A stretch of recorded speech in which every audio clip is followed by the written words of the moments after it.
Good morning, everyone. Welcome to another session today. We've got Stone is back in town, back in business. He's here today to kind of go over stuff about attic space, crawl spaces, like things to look out for, common issues. Literally, I had to call or text him. What was that? Last Friday. Friday? Yeah, Friday night or Thursday night. Thursday night. Yeah, Thursday night. Like, I got an issue. Got an underwriter is now calling out something. They requested a complete copy of a home inspection from the buyer without our knowledge, and then basically made conditions for the loan based on the report. Not even items that the buyer even asked to be fixed. And here there's very small, small issues until we found out there were actually bigger issues. But Stone was able to get there the next morning with his crew. From a Friday night to a Saturday morning. I was like, wow.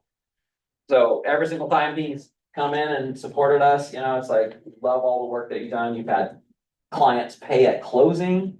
I mean, that type of thing is just like very hard to come by these days. So having like partners like this is really critical to our business. So we love that fact that we've got this partnership. So I'm gonna have Stone take over today. I'll get you going on your screen and everything here. Thanks, sir. This will be ready for you. And let me share my screen.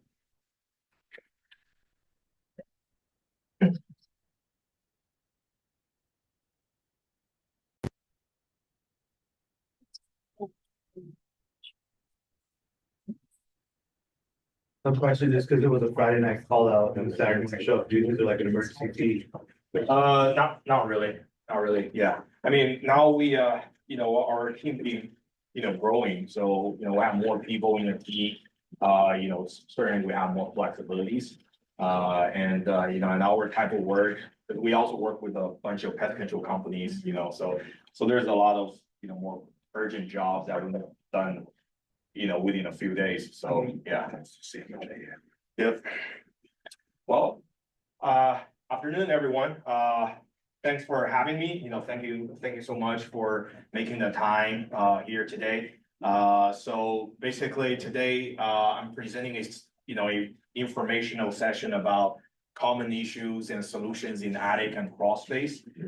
Just like Eric has mentioned earlier, the issues in attic and crawl space, it's been frequently happening, these days, more and more. One of the reasons is the major reason is because pest intrusion. That things, seems like happening more and more these days, compared with 10 years ago, 20 years ago. And also in the meantime, because of the nature of attic and crawl space, that's usually an oversight for homeowners, or agent. It's just something we don't see every day. Most homeowners probably never been out there or down there. So I think, hopefully after this session, it will provide you guys a little bit better understanding of how things work in attic and crawl space. That way, in the future, when you run into issues with your client, in their attic and crawl space, you have a better idea of, okay, how do I deal with this and what am I expecting? So during this session, feel free to interrupt me and ask me questions. Yes, do you give, almost like, because those are the two main issues in the house, like Right. pre-inspections, the attic and crawl space. So, because there's sometimes when I walk the house, you can feel the sponginess in one of the bathrooms. Maybe there might be some dry rot flush. Right. On the floor. Yeah. So do you ever do that or? Are you talking about the flooring? One time, like, basically go under the house, like, used to be like the old pest inspection. Right. Like for $90, you ever do you guys ever do like an inspection on the attic and crawl space? So yeah, that's a good question. So for us, we always provide free inspection, free consultation, for our clients. So, I mean, if you need us to check out one of our clients, attic or crawl space, we'll do that for free. And, we'll certainly provide some, insights after the inspection. So, but it's not gonna be like the type of inspection that you guys do, But, you know, certainly, we would provide some idea, you know, with our scope. So yeah, just a little bit quick information about, you know, my company. So, stone insulation, we're an insulation company. We're focusing on and specializing in attic and crawl space insulation clean out work. It's not new construction, you know, it's always retrofit type of work. And like I mentioned earlier, it's almost always because of pest intrusion and contamination. Currently we serve both Washington and the Oregon region. Oregon is our new area. We expanded there about a little over a year ago.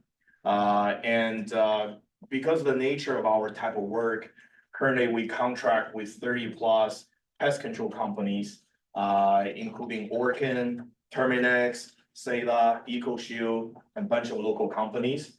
So these bigger companies, you know, they actually go out there and sell insulation work, attic and crawl space. So in this area, you know, whenever you run into Orkin's job, you know, Terminix, Saela's job, EcoShield job, you know, in most cases, you know, they're gonna be done by my team. So, you know, because we're their major subcontractor.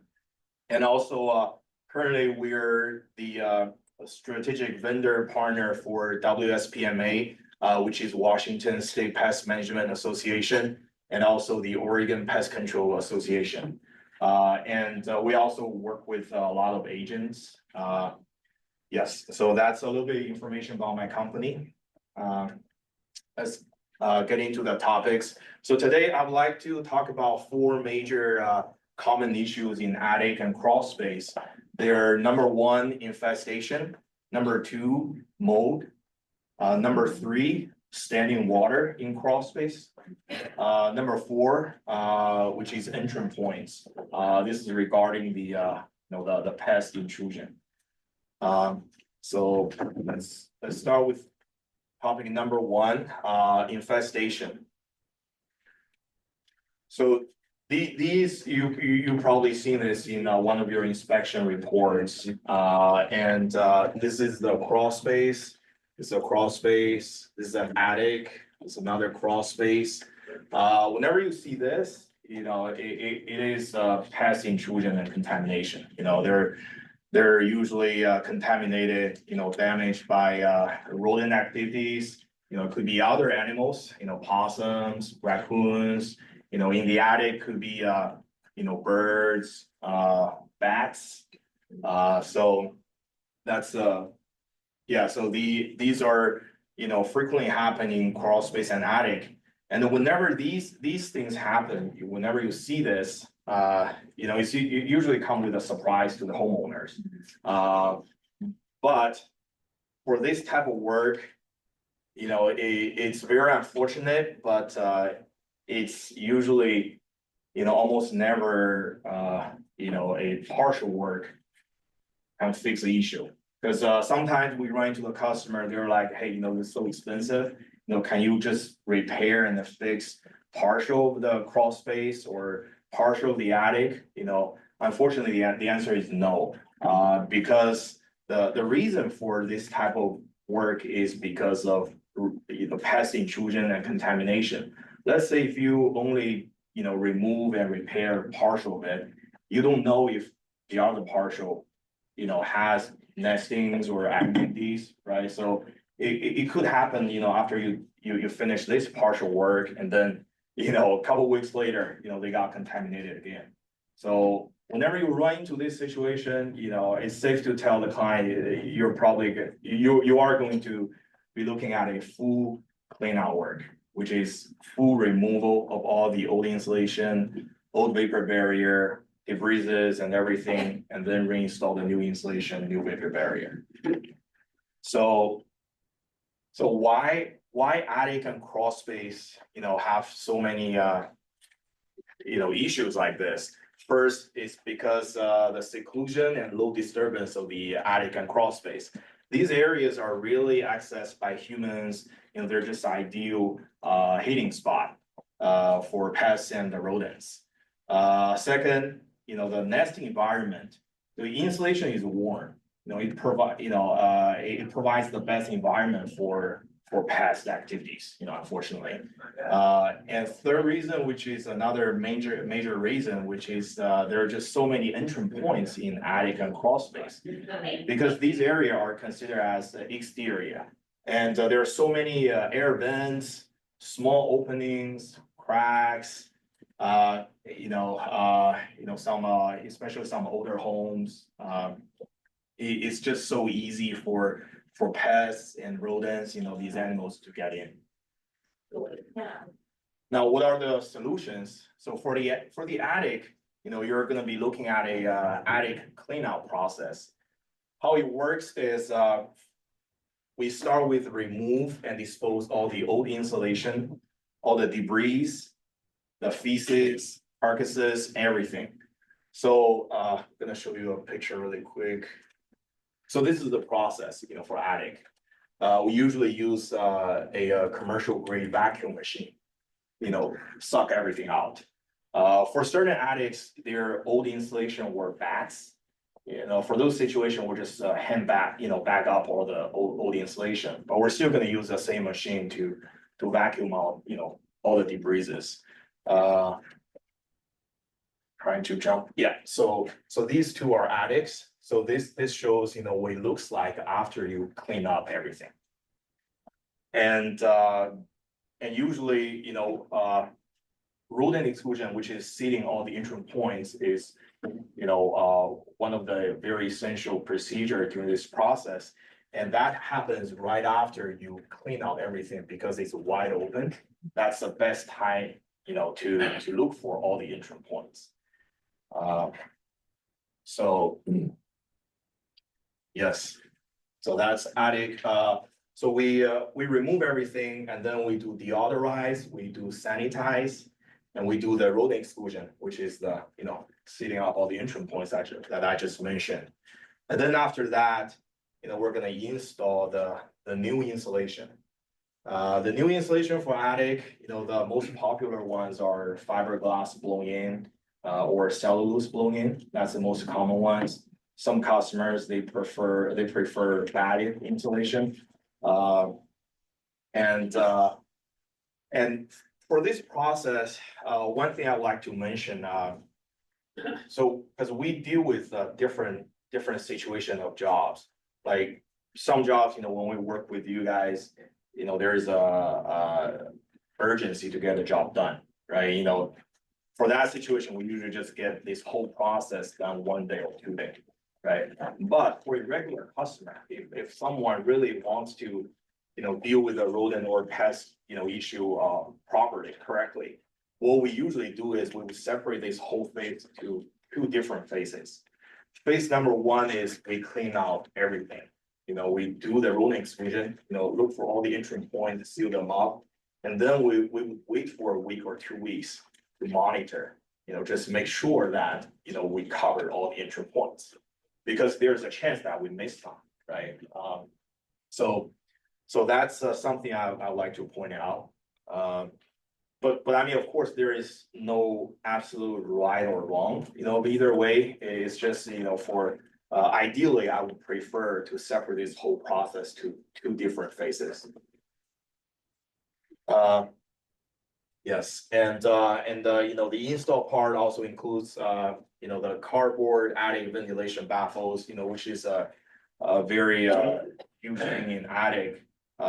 This job we just done for Eric, their attic has a mold growth, and it wasn't because there were, the soffit vents were blocked, and there were missing baffles. There were baffles that were installed, incorrectly.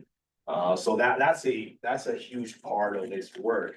And a lot of installers, they, some of the installers, they just don't know what they're doing. They either never install them or, they just, maybe stuff them in there. And over the days, the insulation started blocking off all the insulation, all the soffit vents. So this is the attic clean out process. And this picture shows the install for fiberglass blown-in, which is also using the machine to do the install work. Any questions? Price is based on square footage, including like. Yes, so the attic and crawl space, yeah, we always charge per square footage. And for us, we typically charge between $4 and $5 per square foot for a full clean out. Okay. Yeah, there could be additional charges, for some, little extra things here and there, but, in general, it's between $4 and $5 per square foot. I was gonna say for my clients, literally just this week, their first bid they got. And this person, I was like, what? They wanted $7,800 for the crawl space. What? But she said, wait a minute, she said that he just stuck his head underneath and didn't even go under it. And Right. I was like, okay, that's an issue. Yeah. Do not hire them. Yeah, I mean, yeah, that is actually very, very, common price, because we, like I mentioned, we do sub jobs for a lot of bigger companies. And I know exactly how much they charge, because, with their corporate policy, they have to charge, anywhere between 2 and 3 times of what I charge them. Like Orkin, every dollar I charge them, they have to charge their client, right, 2.7. Yeah, I mean, $2.70, every dollar I charge them, right? So that means, if I charge Orkin, $4 per square foot, they're gonna charge their client over $10 per square foot. So a 1,000 square foot crawl space could be a 10 grand job. So with the clean out and everything, if you needed more support, you have to do soft spot before, do you do that too? So like we've raised a few spots, if you have some soft spots in the flooring. The flooring? Yeah, so if you're already down there, and you're putting new paper, clean everything up. Yes. Would you add some more beams if need be to? Do you do that part too? Or are you talking about the posts? Yeah. Close. Yeah, the foundation post, yeah, we do that too, yeah. So we can, replace that, yeah, usually. Any other questions? Okay.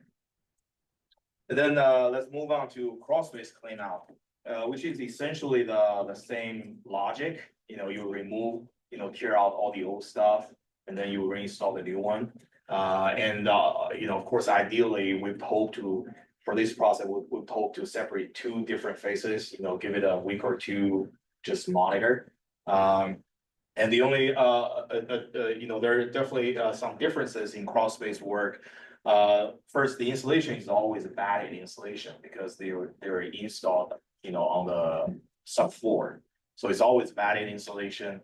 And also for crawl space, there is a vapor barrier, we need to install, on the ground, which is preventing the moisture coming out of the ground to damage your floor, your structure. Question. Sorry, So, yeah. how many times do you see insulation installed upside down? Many times. Many times? Yeah, many times. So yeah, I mean, especially some older homes, I think, it could be either the homeowners, they did it by themselves, they bought those face insulation, which has one side with paper. They probably figure, okay, it's gonna be more clean looking, right? We have the paper on, facing outward, right? But it's actually the wrong way because the insulation needs to breathe, right? If you have the paper towards outside, it's gonna gather moisture over the time. And whenever we see that, usually there's some sort of mold growth. Yeah, because of the moisture. Yeah. Any questions about crawl space? There's a couple of pictures. These 2 are for attic. These are for crawl space. This shows, right after you clean out, remove everything. And these are some of our work. This one is a cellulose blow-in installation. This is a new installation. And this is the fiberglass blow-in in attic. And these 2 are crawl space. What's the major difference between the top 2? The top 2, I mean, So the reason that we use cellulose for some of our jobs are really because of the contract work with pest control companies. Because this cellulose product we use are boric acid treated. And it helps a little bit of rodent proof. I mean, at least that's what they say. Sure. You know, so that's one of their selling points for the attic.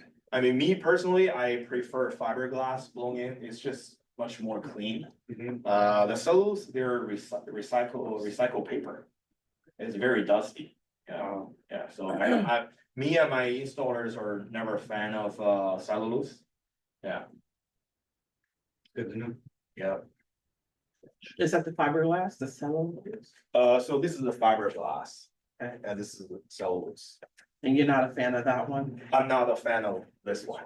Yeah, it's just, it looks dirty, you Mhm. know, yeah. Yeah.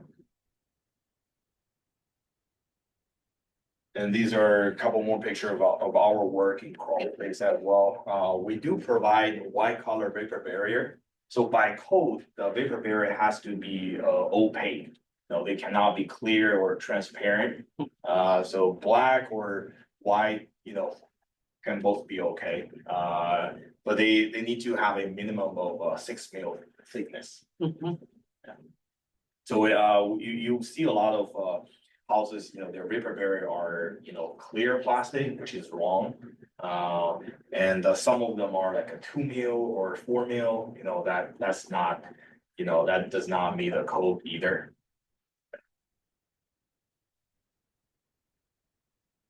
Let's get into the second topic, which is the mold, which happens a lot in the attic and crawl space. So yeah, just a couple pictures of the mold in attic. These are some of the, you know, really bad situation. The one we just, you know, did for Eric wasn't this bad at all. You know, that's why we just did some minor treatment. Yeah, so the reason that caused the mold in attic or crawl space are, you know, typically for reasons. And I mean, it's usually a combination of different reasons because for mold, you know, it has to be, you know, first there has to be moisture, right? And second, you know, it has to be because it's lack of ventilation. So first, improper exhaust venting. Bathroom, kitchen, and dryer vents that discharge into the attic instead of outside introduce warm and moist air. And second reason is blocked or insufficient soffit vents, which is pretty common in the attic. You know, like the one we just did for Eric, you know, all the soffit vents were blocked. Because, you know, it was you know, missing the ventilation baffles. You know, some attic, you know, there could be, you know, there could be no soffit vents at all, or, you know, much less, not enough, right?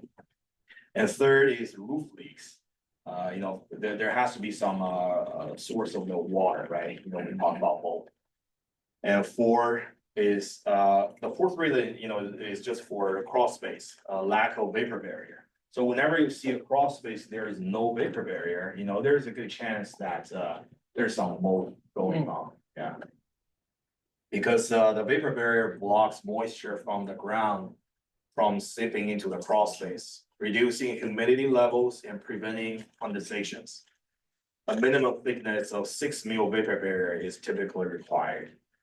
And I mean, nowadays we start offering, you know, clients 10 mil, 12 mil.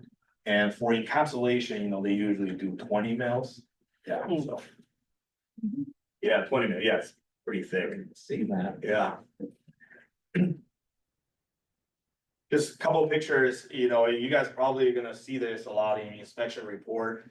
So this one is what I talked about, the soffit vents were blocked by insulation because there is no baffles. There's supposed to be a baffle, you know, install here, just block out the insulation.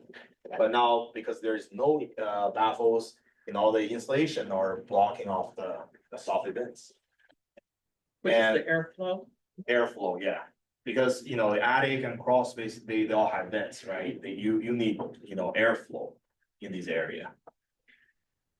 And this is also very common and, you know, which could be, a major you know, source of the, moisture, right? This thing, you know, you're gonna see a lot of disconnected, you know, bathroom vents, you know, dryer vents, this and that in attic and crawl space. And, you know, people just don't know, because, I mean, how would you know, right? Yeah. And a lot of time is, because in the attic, for example, in the attic, roofers, you know, they do some work there, you know, there could be electricians, could be plumbers. You know, some of these guys, they just, you know, leave a bunch of crap there, you know, careless, right? And, they just don't care. You know, if something fall off, they're not gonna say anything, you know. So how do we deal with mold remediation?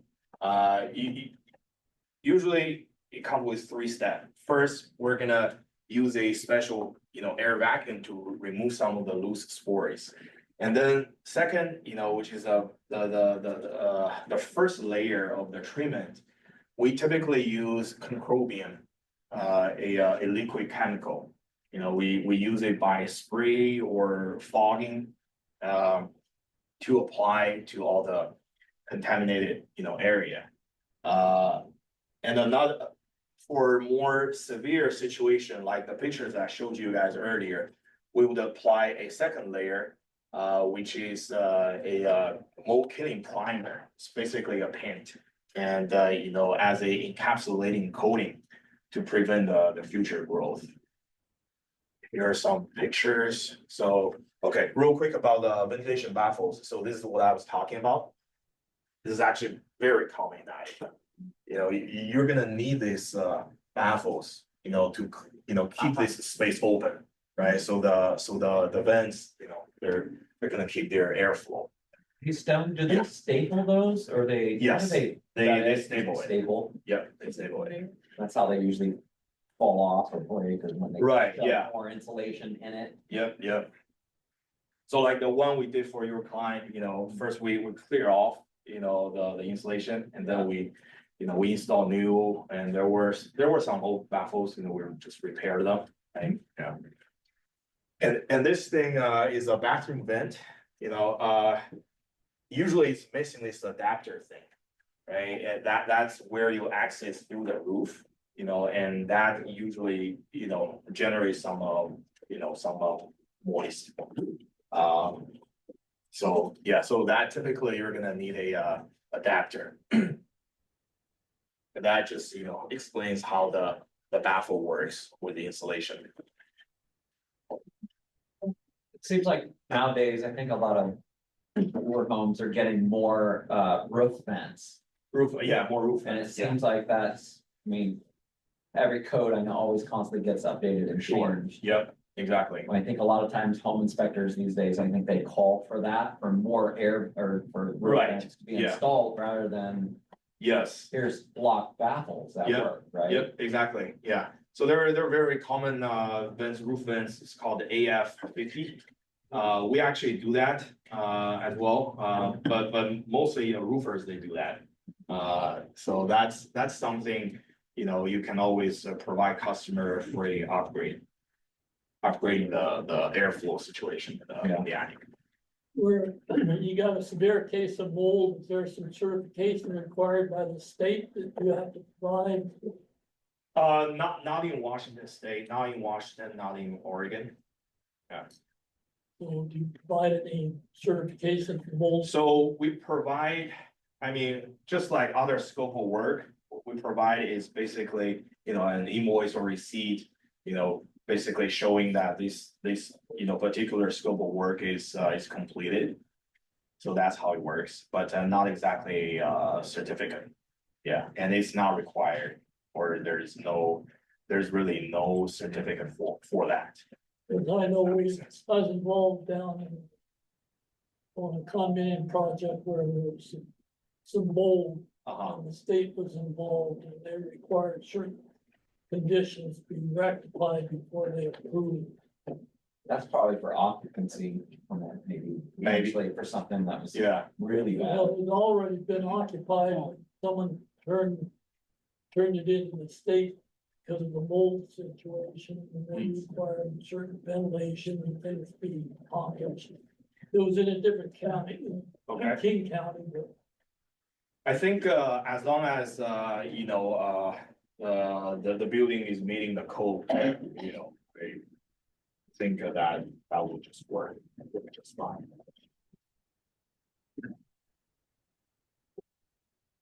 And a couple pictures showing, after the mold treatment. So this is applying the first layer, which is the liquid chemical concrobium. And this white thing is the mold killing primer. Yeah, it's a encapsulated coating. And this is actually exactly the same attic sheathing of this one. Yeah, the same one. And see all the That's insulation. not too far gone. Right, yeah, and that's the contaminated insulation, you know, we clean out everything. So really, for most situation, in my opinion, the most important thing is you gotta fix whatever caused the mold. You know, killing the mold is actually not difficult at all, it's very straightforward. You're really relying on that on, you know, machines and chemicals, that's easy work. But most importantly, you gotta figure out why there is mold, you know, ventilation issues, you know, moisture issue, where the water come from, you know, roof leak, you know, or disconnected, bathroom vent, you know, this and that. So that's the most important thing.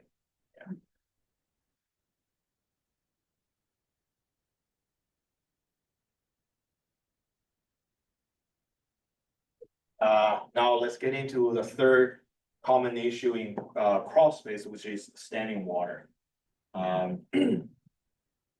So these are a couple of pictures from the jobs that we, you know, we've completed. So you see all the standing water, crawl space, very common here and Oregon. So why is there standing water? Three common reasons. First, home or built on a flood-prone plot, poorly draining soil, low-lying properties. The homes surrounded by hills are more likely to experience this issue.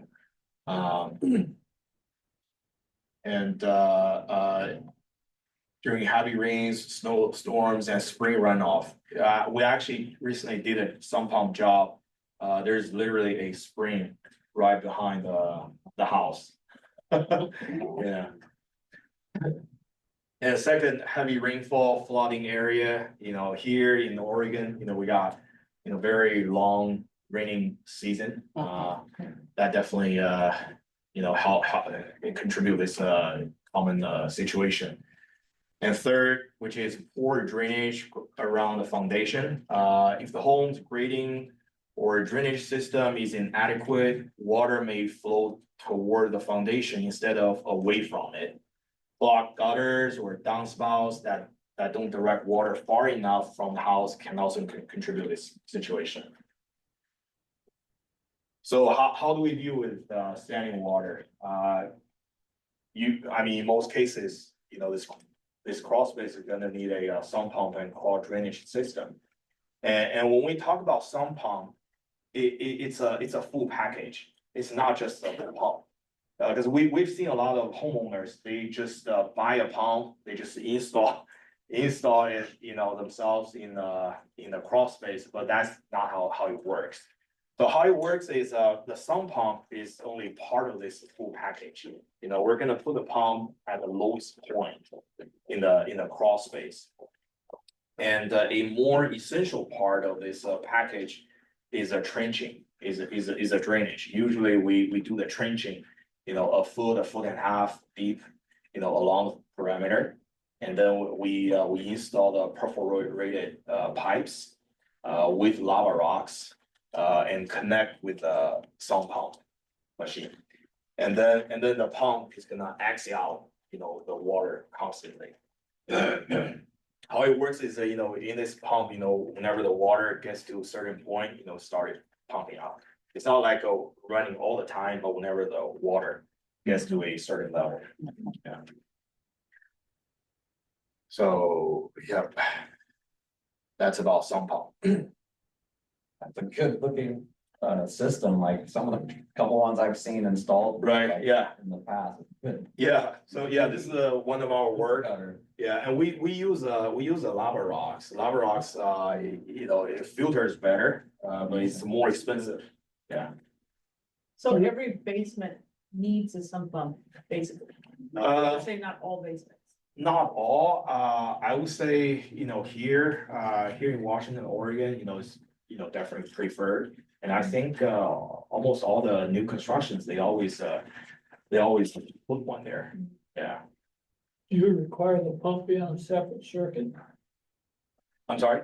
Do you require the pump to be on a separate circuit? Yes, so how we do this is, we have an electrician that we work with.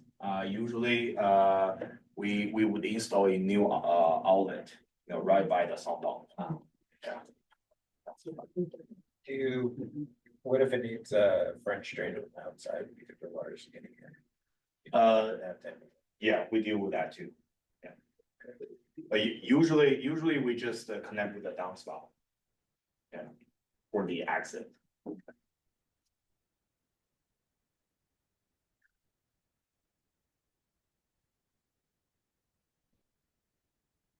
So a couple more pictures of the work.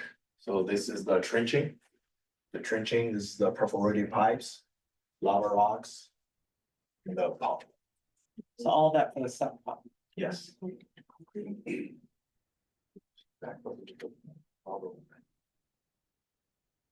The lava rocks on top of the trench. It is actually, yeah, it's on top of it, yeah. So assuming all manually dug out. Underneath the times right, I'm sorry. manually just hand shovels. Yeah, it's a lot of digging, yeah. How deep do you go? So we go a foot and a half.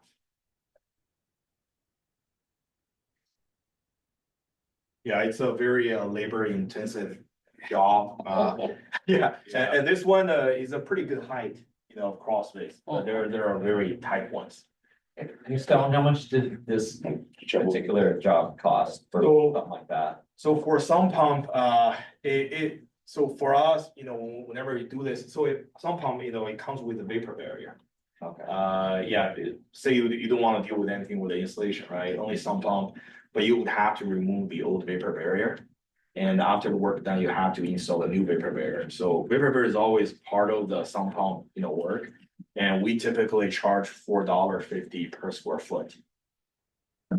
So whatever the square foot of the home is. No, the Square crawl foot of the space, crawl space. the crawl space, yes.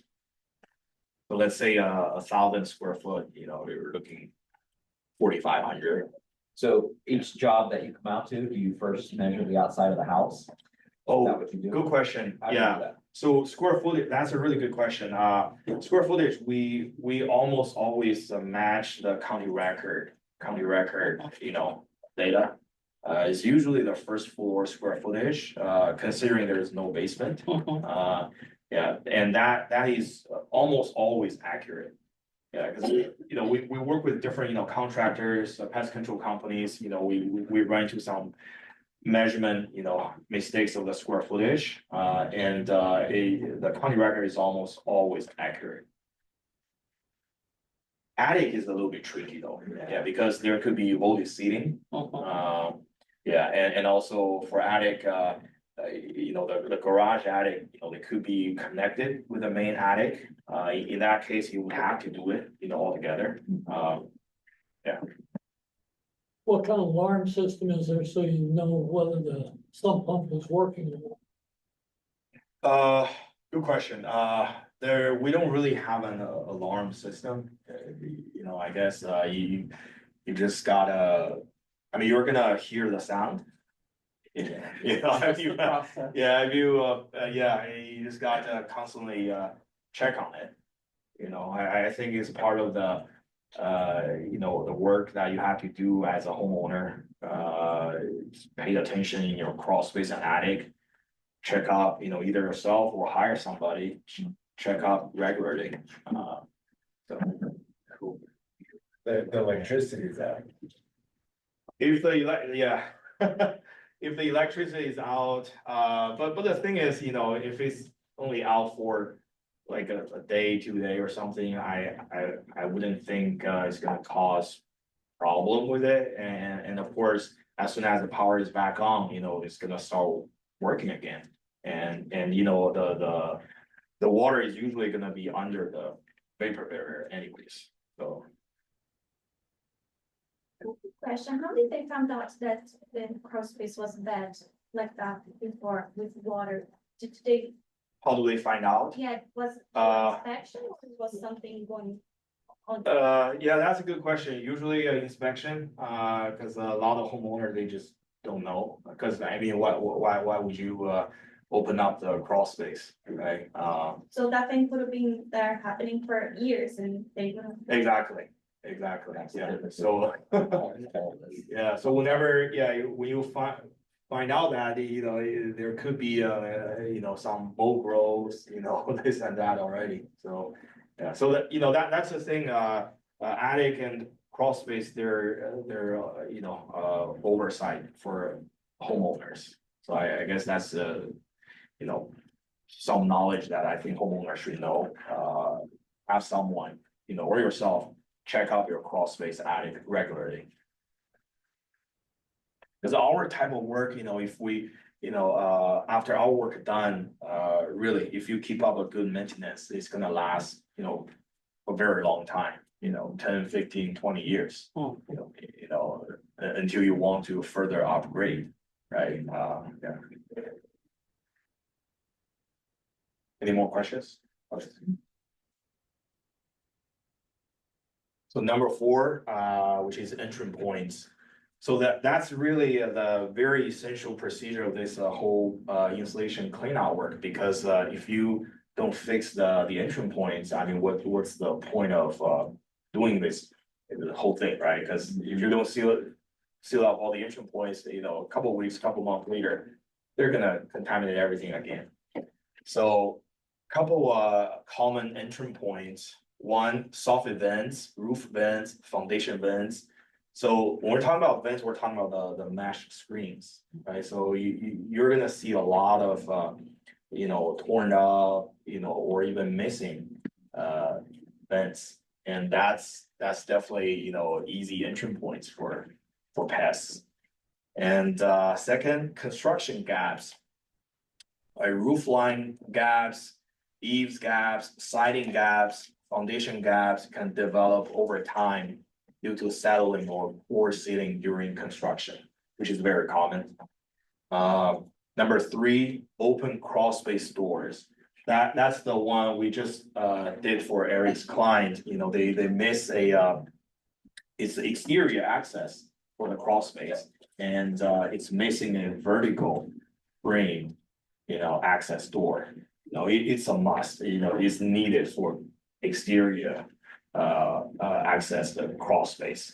A lot of crawl space, that type of crawl space, they only have a horizontal cover, which is not enough. You'd have to have a vertical frame. Oh, I'll have a picture.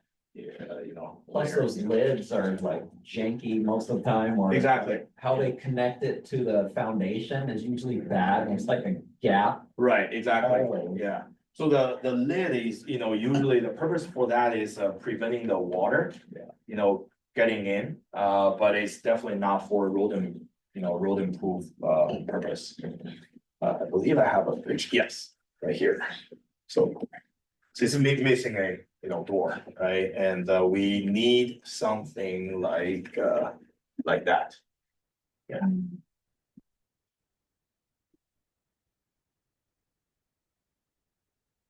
And then this is what I mentioned earlier about the vents. This is one of the foundation vents. It's a missing screen. But how do you know? Yeah, so that's something, you know, it's easy to check out, you know, just walk around your house, check out all the vents, see if there's any, you know, torn up or, yeah. And that, you know, and that's something, you know, maybe you can do by yourself, just put a new screen. But remember, buy the 1/4-inch screen, not the 1/2-inch screen. Yeah, so yeah, you have to buy the 1/4-inch. Yeah. Oh, yeah, so that's number 3, open cross space doors. Number 4, chimney openings. You know, that's another common entry point. You know, and these uncapped or damaged chimneys provide direct access to the attic. And number 5, tunnels. Crawl space with loose dirt floors, poorly compacted soil make it easier for rodents to dig tunnels. If there are cracks in the foundation, rodent may be burrow deeper to expand territory.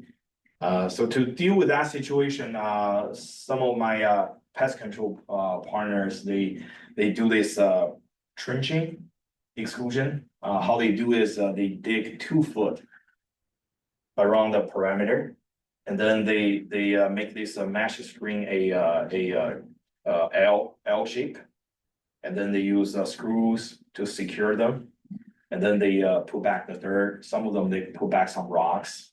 So that's how they do it. You know, I mean, honestly, I don't know if that's really working. But yeah. And number 6, utility line gaps. Openings where plumbing, electrical, HVAC lines enter the home are common access points for rodents. Couple of pictures, so this plumbing line, I mean, yeah, some burrows. Usually how we deal with this is if the burrow is, you know, along the foundation, you know, we just pour more concrete to seal this up. But if it's, you know, in the middle ground, right? I mean, really, there is no good solution for that. I mean, we'll still pour some concrete, but you know, I just, yeah, it's not gonna solve the problem. Yeah. And that's the vent, you know, some plumbing lines. Question. Yeah. Would you say that spraying foam insulation is not ideal for this types of situations? Oh, spray foam? Mhm. Well, actually, spray foam is good for rodent proof, yeah. But I think you're probably wanna ask about the foam that some pest control company use to seal the holes. Right, So that's no for us. Like, you know, when we do rodent exclusion work, we don't use foam. Because the animals, they can chew up the foam. Yeah, so what we do is we use so first we use the 1/4-inch mesh screen, and for some gaps, we use the caulkings. We use liquid nail. And you know, we use some copper mesh. So that's more a combination. Just show some pictures.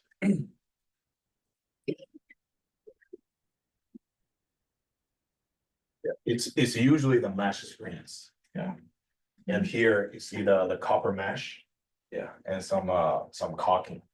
That's how we sealed all these gaps. and the goal is to prevent rodents, not necessarily like, you know, big insects or like small birds, stuff like that. What do you mean exactly? So for the mesh, you Yeah. know, is it just blocking the rodents or how can we prevent like anything else, you know, like through those gaps? I mean, it's gonna prevent I mean, all the animals that can cause insulation damage, right? But insects, not. I mean, really hard to get. Cockroaches? Well, we haven't seen, yeah, They're not as common here. We don't get as warm. Too cold. Yeah. right, yeah.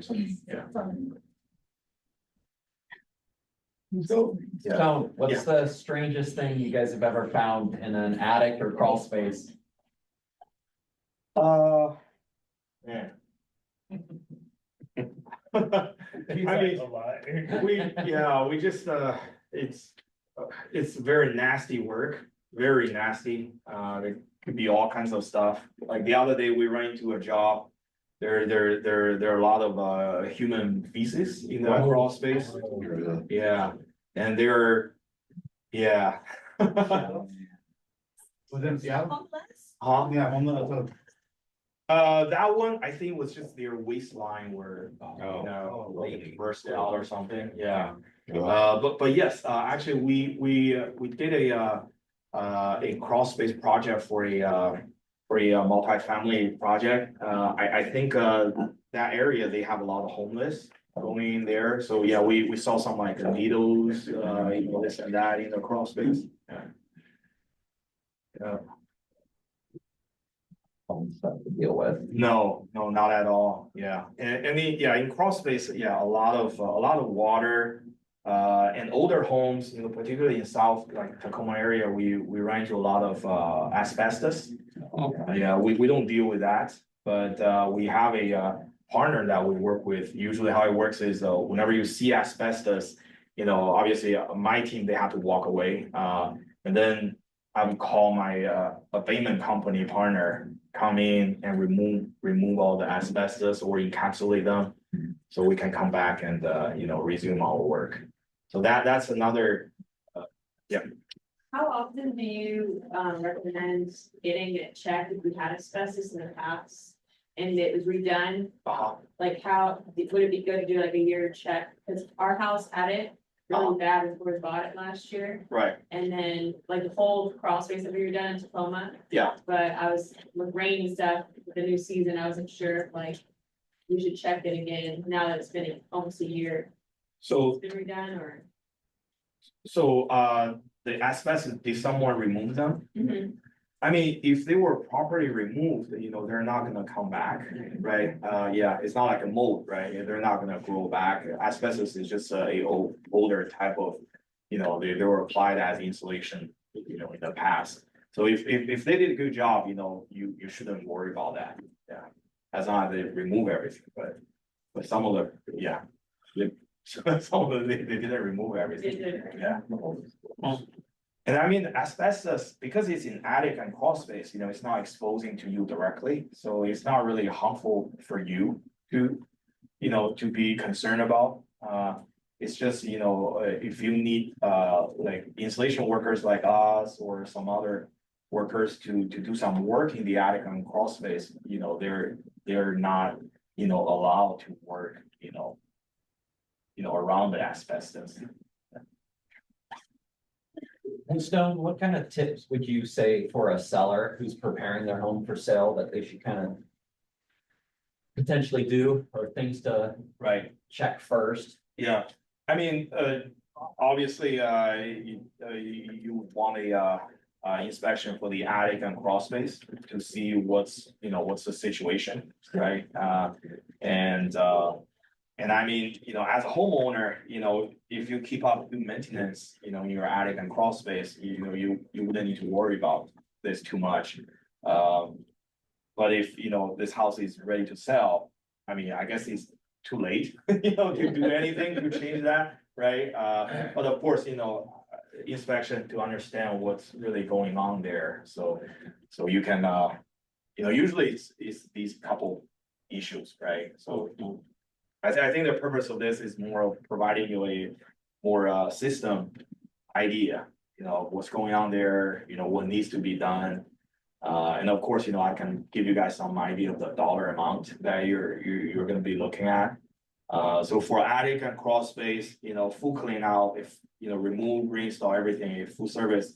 Like my company, we usually charge $4, $5-ish per square foot. There are like cheaper options, some contractors, small ones. I mean, we're pretty small. I'm not saying we're big. They're like smaller, like owner operator type of thing. Like the owner is the installation worker, right? They I've heard like a $2.50, $3, something like that. I mean, when I do sub jobs for these bigger companies, I charge them $3. That's a common rate, but they provide me a lot of other service. Like they sell the job. I don't need to worry about setting. I just show up and do the work. So of course, they need to be paid out for that part. But these bigger companies, you'll see a common charge of like $7, $8, $9, $10 per square foot. Yeah, so that's some idea of the dollar amount. They gotta make their money. Yeah. How many teams do you have?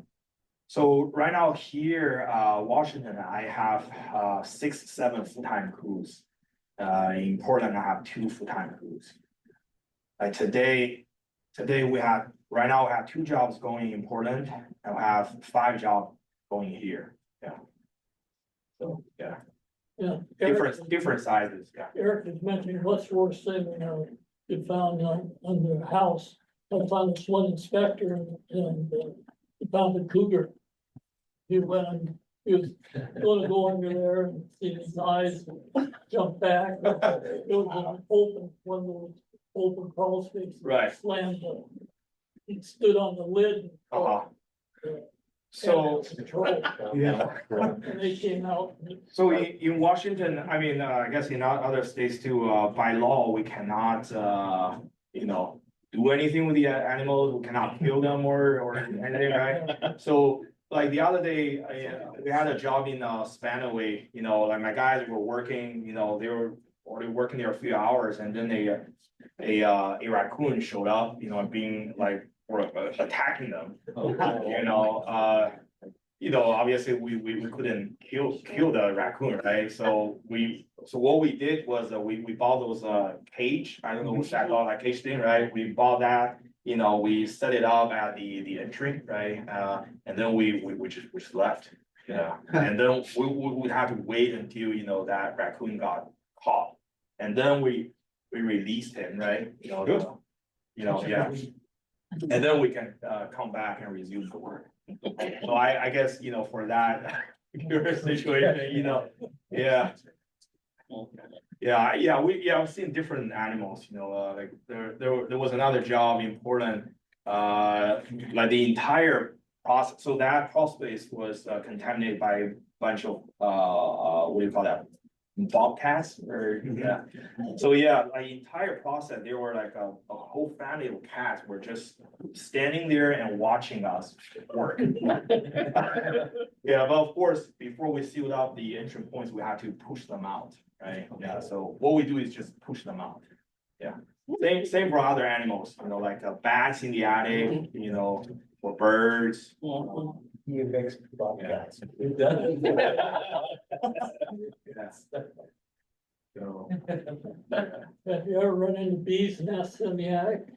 the what? Bees, yes, actually, I assume they were not active or, yeah. Yeah, cause I know that we removed bunch of these, what do you call the hives? Yeah. Out of the attic. Yeah, it's definitely a very dirty, difficult job to do, you know, it's not for everybody. That's for sure. Yeah, it's not for everybody. No. All right, yeah, I guess that's all I like to cover today. Thank you too much for your time. Yeah, we had our crawl space cleaned out. And then a year later, we had a AC put in and they put a mesh, but they left a little tiny Yeah. part. Yes. And the rodents came right back in and we had to clean it all. That's actually very common, yeah, because say we get our part work done, right? Everything's done perfectly, right? And then, you know, a couple months later, a HVAC contractor or some plumber came in, do a bunch of work and leave something open. Maybe they leave the door open, you know, maybe they run through some wires, it wasn't sealed properly. So, you know, really, as a homeowner, you wouldn't know. No, we didn't. You wouldn't know, yeah. There'll be a lot of homeowners that take boards and they plug up their air vents under their house, you know, because they don't want to lose the heat. Yeah, we actually see that a lot. Some homeowners, so like the crawl space, right? You know, they got a bunch of walls, right? Some homeowners, they just insulate the entire perimeter wall. Which doesn't make any sense because that's exterior, right? You're only supposed to insulate whatever is against interior. Right. But we don't know, but we don't know. Yeah, thank you, sir, appreciate it. Thank you. Thanks again. Yeah. Right, guys. All right. We will put this up on our YouTube channel, so then if you guys want to share this to clients or something like that, I think it'd be a good idea to let some of our sellers see this. To understand some issues and stuff like that, so. Thank you again, Stone. Yeah. Thank you. Yeah, I had a client who had. Bye, guys. Immaculate house. I mean,